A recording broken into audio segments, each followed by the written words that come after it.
तो शुभेंदु अधिकारी को आपने सुना, उन्होंने किस तरह से एक एक बातें बताई हैं सब आरोपों को लेकर। वहीं कहते हैं जिसे बंगाली फिल्म इंडस्ट्री यानी कि टॉलीवुड का साथ मिला उसे जनता का भी समर्थन मिलता है। पश्चिम बंगाल में परिवर्तन की गूंज के बीच अब की बार सेलिब्रिटीज का बीजेपी में शामिल होने का सिलसिला भी जारी है।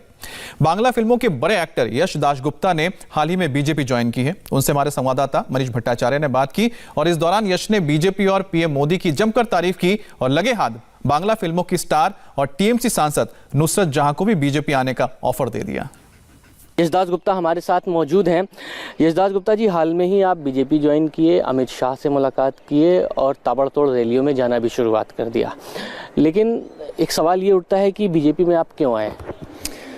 देखिए, आज अगर हम बात करें यूथ की तो मुझे लगता है भारतीय जनता पार्टी एक ऐसी पार्टी है जो नौजवानों पे बहुत ज़्यादा विश्वास रखती है और काफ़ी समय से हम लोग परिवर्तन की बात करते हैं, चेंज की बात करते हैं, बदलाव की बात करते हैं। तो बदलाव कहीं ना कहीं मुझे लगता है कि बदलाव के लिए कहीं ना कहीं हम जैसे मतलब यूथ को पॉलिटिक्स में घुसना चाहिए, क्योंकि नौजवानों में पॉलिटिक्स को लेके एक पॉलिटिक्स शब्द को बहुत अच्छे नज़र से नहीं देखते हैं, पॉलिटिक्स को घृणा के नज़रों से देखते हैं।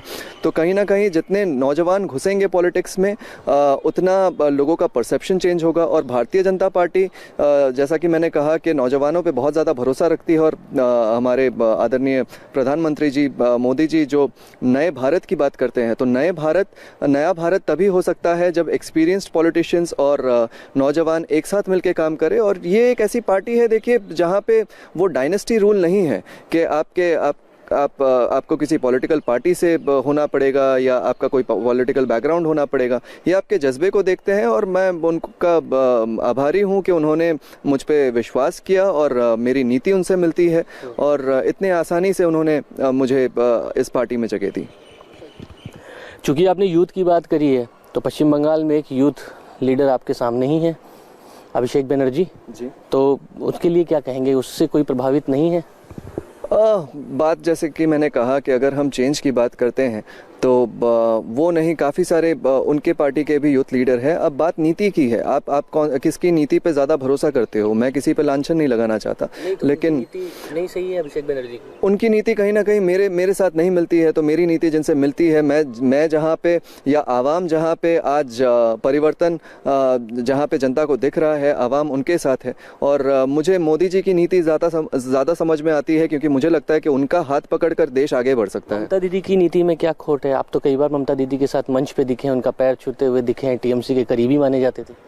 देखिए, मैं टीएमसी के करीबी कभी नहीं रहा। मैं दीदी को पर्सनली जानता था, क्योंकि मैं जिस इंडस्ट्री में हूँ, इंडस्ट्री के चलते हम लोगों ने बहुत गवर्नमेंट के प्रोग्राम्स किए हुए हैं।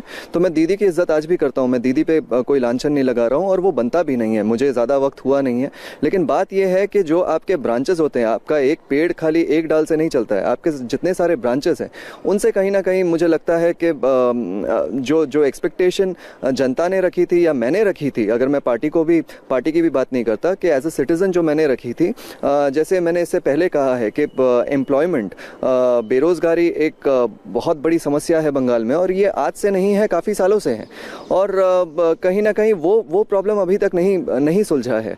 तो कहीं ना कहीं मुझे लगता है कि नहीं, परिवर्तन की अगर बात करें तो वो टीएमसी कहीं ना कहीं फेलियर है वहाँ पे।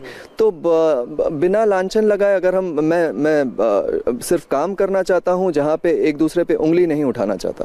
चलिए, ममता दीदी से संबंध आपके भले ही अच्छे हों, टीएमसी से जुड़ाव ना रहा हो, लेकिन टीएमसी की एक युवा सांसद हैं नुसरत, उनसे तो आपका जुड़ाव रहा है, इस बात को मानेंगे? तमाम खबरें बहुत आई हैं सामने। जी, मैंने सुना कि उन्होंने मेरे एम्प्लॉयमेंट, एजुकेशन और इकोनॉमी के बारे में कहा कि तो आपने यश दासगुप्ता को सुना। यश दासगुप्ता अभी एक बड़े स्टार हैं बांग्ला फिल्मों के और जिस तरह से उन्होंने अपनी राय रखी है, उसी तरह से कई सारे फिल्म स्टार हैं जो बीजेपी के साथ जुड़ रहे हैं और हो सकता है इसका जो पॉलिटिकल जो माइलेज मिलेगा वो बीजेपी को उससे काफी फायदा भी होगा। राहुल की बंटवारा पॉलिटिक्स पर स्मृति ईरानी हमारे साथ जुड़ रही हैं, हम उनसे बात करेंगे छोटे से ब्रेक के बाद।